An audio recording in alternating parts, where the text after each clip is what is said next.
जल्दी से आपको वो 4 तस्वीरें दिखा देते हैं क्योंकि वहां बनारस में प्रधानमंत्री नरेंद्र मोदी का रोड शो।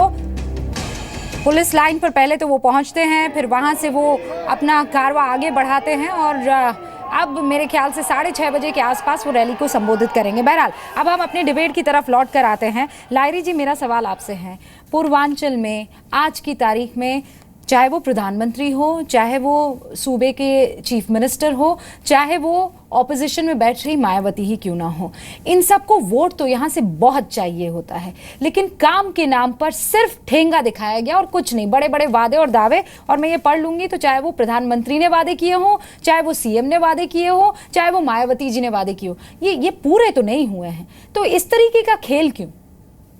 देखिए, अब ये तो अफसोस की बात है कि चुनाव में जो अभी देखिए मुद्दा जो सामने आ रहा है, इसमें ये मुद्दा जो शुरू में आ रहा था, पहला चुनाव का पहले शुरू, अभी बाद में चुनावी मुद्दा दूसरा हो गया है। ये जो डेवलपमेंटल का काम हुआ कि नहीं हुआ है, कभी एक बारी मोदी जी ने कहा था कि बिजली नहीं आते है, बिजली होना चाहिए, सब जगह पे होना चाहिए, लेकिन उसके बाद से ज़्यादा दर पे चर्चा इसके ऊपर नहीं हो रहा है। आज अखिलेश ने एक संबोधित करते हुए कहा है कि हम तो लैपटॉप और स्मार्टफोन का बात करते हैं, लेकिन किया क्या वो नहीं, उतना ज़्यादा कुछ नहीं बोला। वो शुरू ही किया कि हम ज़्यादा नहीं बोलेंगे, कम ही बोलेंगे, क्योंकि बोलने के लिए शायद कम ही होगा। 5 साल का जो सरकार एक जो टाइम होता है, उस टाइम में करना बहुत कुछ होता है, टाइम करने के लिए तो होता ही है, लेकिन क्यों नहीं कर पाया इसका जवाब ना तो उनके तरफ से आ रहा है, कोई कारण जरूर होगा। अगर प्रधानमंत्री ग्राम सड़क योजना जिसका आपने गिनाई, वो अगर नहीं हुआ है तो वो उनके तरफ से एक जवाब आना चाहिए जो क्यों नहीं हो पाया है, कोई कारण तो होगा। नहीं तो सरकार के केंद्रीय सरकार की तरफ से ये बोला जा रहा है, भाजपा लीडर बोल रहा है हम यहाँ से तो रुपया भेज दिया, इस्तेमाल नहीं हो पाया। क्या उनका प्रशासन में कुछ ऐसे कोई कमियां हैं जिसको उनको बोलना चाहिए? वो डिबेट लेकिन अनफॉर्चुनेटली उस इशू पे नहीं हो रहा है। हमारे यहाँ क्या वो ट्रेंड नहीं है? हमारे यहाँ इस तरीके से की बात करने का किसी तरह का कोई माहौल नहीं है। चुनाव ज़्यादा दर पे इमोटिव इशू पे ही होता है, किसी नेता का छवि पे ही हो रहा है। पिछला 10-15 साल से यही शुरू हुआ है, किसी नेता का छवि, किसी ने जो भावना पैदा कर सकते हैं, जैसे हमने शुरू में कहा कि एस्पिरेशन को जगाते हैं। नेता भले ही ना बदले हों, उनके तौर तरीके, भाषण देने के, वादे और दावे करने के भले ही ना बदले हों, लेकिन आप इस बात से तो अग्री करेंगे कि वोटर वाकई बहुत बदल गया है। वो अब बड़ा होमवर्क करके जाता है और बैलेट में कौन सा बटन दबाना है वो बहुत सोच समझ के जाता है, आंकड़ों को ध्यान में रख के जाता है और फिर बटन दबाता है। मैं आऊँ लाहिरी जी आपके पास, लेकिन उससे पहले एमएच खान साहब, ब्रेक से पहले संजय झा से जब ये सवाल पूछा गया कि 15 सालों में उन 13,000 बच्चों की मौत का जिम्मेदार कौन है, तो उन्होंने कहा कि इस बीच मायावती की भी सरकार थी। जरा पूछा जाए कि उन्होंने क्या किया, आपको इस पे जवाब देना तो चाहिए। नहीं, बिल्कुल जवाब देना चाहिए। संजय झा तो अपना पल्ला झाड़ रहा है। ये केंद्र में 10 साल तक इनकी सरकार रही है।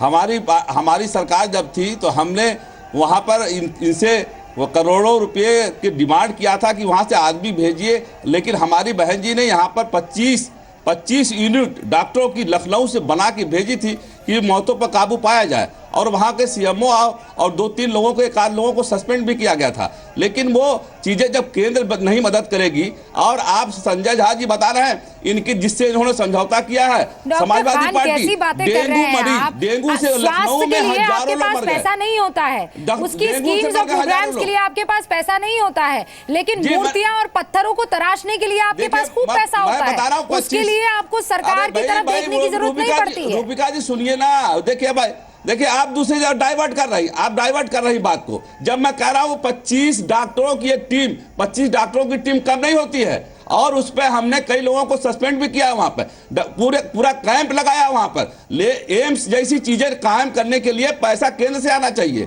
वहां पर उत्तर प्रदेश सरकार की जिम्मेदारी उतनी बनती है, हम कहाँ इनकार कर रहे हैं। हमने कहा, हमने प्रयास किया है और हमने कई लोगों को सस्पेंड भी किया और 25 कैंप लगाए हमने। लेकिन ये जो संजय झा जी बैठे हैं, ये तो बता दें डेंगू के मरीज अभी तो फिर सिर्फ सस्पेंशन पर ही सरकारें चल रही होती है अब तक।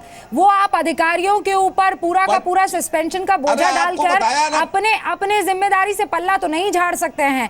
बहरहाल अब मैं इस मुद्दे को थोड़ा आगे और ले जाना चाहूंगी क्योंकि शाहनवाज हुसैन साहब, हाँ बताइए सर, बताइए इस पर आपके पास क्या एक्सक्यूज है? आप मेरे पर इल्जाम नहीं लगा सकते, मेरे पर इल्जाम नहीं लगा सकते। मैं कह रहा हूं, बार बार कह रहा हूं कि 25 टीम डॉक्टरों की 25 कैंप लगाए गए उस वक्त। आज के डेट में ये समाजवादी पार्टी की सरकार ने कितने कैंप लगाए? संजय झा बता दे जरा सा। हमने वहां पर पूरा का पूरा अमला लगा दिया कि आंकड़ा देख लीजिए, हमारे जमाने में जितनी मौतें हुई हैं, इनके जमाने में आंकड़ा निकाल के देख लीजिए, ज्यादा मौतें हुई हैं। और दूसरी बात मैं कह रहा हूं कि डेंगू से लखनऊ के अंदर हजारों लोग मर गए। उसी समाजवादी पार्टी जिसको ये कहते थे कि ये सांप्रदायिक पार्टी है, गुंडों की पार्टी है, उसी के पंचर साइकिल पे जाके बैठ गए। इनके नेता राहुल गांधी बेल पे छूटे हुए हैं और अखिलेश यादव दागी मुख्यमंत्री उसी के साथ ये तालमेल कर रहे हैं। इनके पास है क्या? इनके पास कुछ बचा ही नहीं उत्तर प्रदेश में। न काम करने का तजुर्बा बचा है, न काम करने का तजुर्बा बचा है, खाली भाषण पर आरोप लगा देंगे। उससे मेरे सवाल का तो जवाब नहीं मिला है सर। आप 25 कैंप कहते रहे, लेकिन 13,000 बच्चे खत्म हो गए सर। आप 5 साल थे, आप ये बताइए कि क्यों पूर्वांचल में 47 चीनी मिलें जो थी वो बंद होगी 90% के करीब। आज भी चीनी मिलों पर हजारों करोड़ रुपए बकाया है। आपकी सरकार उस वक्त क्या कर रही थी सर? बुनकरों की हालत तबाह और बर्बाद है। आपकी सरकार ने उस वक्त क्या कर दिया सर? हम बता तो रहा हूं मैं, बुनकरों के लिए हमने पूरा उनको छूट दिया। उनके जितना उन्होंने लोन लिया था उस पर छूट दिया। हमने अलग राज्य बनाने का प्रस्ताव बनाया। पूर्वांचल अगर अलग राज्य बन जाएगा तो वहाँ का विकास अच्छा होगा। सर, उससे पहले जैसे मायावती ने कभी वादा नहीं किया, उससे पहले जैसे ये तुरुप का इक्का जो है वो पहले मायावती ने नहीं खेला सत्ता में, तो उसके बाद भी वो आ गई थी। कौन सा आपने पूर्वांचल को अलग कर दिया? लाहिरी जी, इसमें बताइए सच्चाई है कि नहीं? इस चुनाव में मायावती जी जिसके लिए सवाल करते थे कि उत्तर प्रदेश को विभाजन होना चाहिए, उन्होंने ये मुद्दा इस चुनाव में उठाया ही नहीं। एक भी सभा में कभी नहीं कहा कि पूर्वांचल अलग होना चाहिए, हरित प्रदेश अलग होना चाहिए। कभी ये बात आया नहीं इस चुनाव में। ये एक अजीब सा चीज़ है जो पिछले चुनाव में 2012 में वही था इशू, इस चुनाव में वो गायब है। ये पहली बार अभी एक खान साहब से सुन रहा हूँ कि पूर्वांचल अलग राज्य होते तो इसका विकास हो सकते थे, हो सकते कि नहीं हो सकते अलग बात है, लेकिन इस चुनाव में ये मुद्दा है ही नहीं। अलग छोटे छोटे राज्य बनने से विकास होता है? नहीं, मुद्दा तो हुआ नहीं इस बार ना। आपने तो प्रचार में नहीं लाया ये मुद्दा। आप तो अखिलेश सरकार के खिलाफ बोल रहे हैं, नहीं तो मोदी सरकार के खिलाफ बोल रहे हैं। कहाँ आपने एजेंडा सेट किया कि इस बार आपका ये वादा होगा, आप सत्ता में आएंगे तो पूर्वांचल अलग राज्य होगा? अब तो बोला ही नहीं करें। आपका नेता मायावती जी भी कहा जानकारी कर लीजिए कि 5 साल पहले हमने विधानसभा में पास किया है। 5 साल पहले हमने विधानसभा में पास किया है। इसको आप देख लीजिए, आपके रिकॉर्ड में होगा कि 5 साल पहले हमने उत्तर प्रदेश को 4 भागों में बांटने का प्रस्ताव बना के केंद्र सरकार को भेजा हुआ है। आपने किया था इस चुनाव में, अब इसको अहम मुद्दा क्यों नहीं बनाया? ये मेरा सवाल है। इस बार इस चुनाव में आपने इसको अहम मुद्दा क्यों नहीं बनाया? बार बार कह रहा हूँ, इस चुनाव में भी मैं कह रहा हूँ, इस चुनाव में अहम मुद्दा बनाया है। बहन जी ने कितनी बार, 20 बार कहा है। एक बार नहीं, 20 बार आपने शायद गौर से देखा नहीं होगा। बहन जी ने 20 बार कहा है कि हमने प्रस्ताव बना के भेजा है। ठीक है, आप ये कह रहे हैं, इस बात को मान लेते हैं, लेकिन एक सीधा प्रश्न तो यही उठ रहा है ना, जो लाहिरी साहब कह रहे हैं कि ये आपकी प्रायोरिटी लिस्ट में, खैर मैनिफेस्टो आप बनाते नहीं है, तो टॉप में इस एजेंडे को क्यों नहीं आपने रखा है? आप तो सिर्फ आरोप प्रत्यारोप में ही रह गए। वो टॉप पर होना चाहिए, वो है क्यों नहीं? वो प्राथमिकता क्यों नहीं दिख रही है बहन जी की तरफ से? बहरहाल सर, अब मुझे आगे आने दीजिए। शाहनवाज हुसैन साहब, ये रोड शो, यहाँ जाना, इससे मिलना, इतनी मीटिंग्स करना, क्या इससे विकास होता है सर? सिलेंडर पहुंच गया है ठीक डबल साहब। पेट्रोल और डीजल की कीमतें दिन रात चौगनी बढ़ती चली जा रही है। अब तो ऐसा लग रहा है कि अगर वो ना हुआ तो हमें लगेगा विकास नहीं हो रहा है। देखिए, प्रधानमंत्री वहाँ के सांसद हैं और एक नई परिभाषा हमारे विरोधी कर रहे हैं कि प्रधानमंत्री को अपने क्षेत्र में भी, अपने शहर में भी घूमने के लिए कांग्रेस से नो ऑब्जेक्शन सर्टिफिकेट या समाजवादी बसपाइयों से ज़रूरत है। प्रधानमंत्री को जनता प्यार कर रही है, जनता अपने प्रधानमंत्री में हिम्मत है, क्रेज है, उनका करिश्मा है। अगर वो जा रहे हैं तो नरेंद्र मोदी किसी को दुश्वारी क्यों है? वो जहाँ चाहे घूम सकते हैं।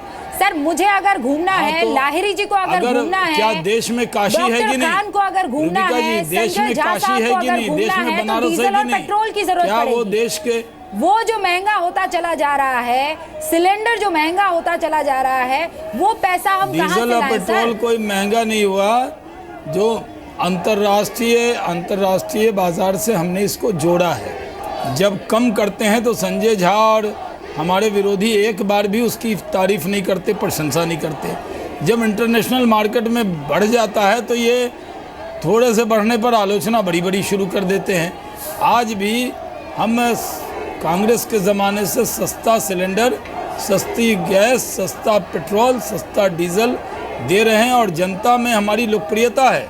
आपके टीवी स्क्रीन पर दिख रहा है कितनी मोहब्बत बरसा रही है जनता प्रधानमंत्री के ऊपर। मोहब्बत बरसा रही है तो उस मोहब्बत को जनता के जेब तक भी तो पहुंचाने का आपका फर्ज है ना सर। तो कांग्रेस को उस दिक्कत क्या जमाने है? से इस जमाने को आप कंपेयर तो कर लेते हैं, लेकिन आंकड़े तो ठीक उसके उलट बोल रहे हैं। उस आप कह रहे हैं जमाने से महिलाओं के सस्ता लिए है। सिलेंडर सस्ता किया, कहाँ से कर दिया सर?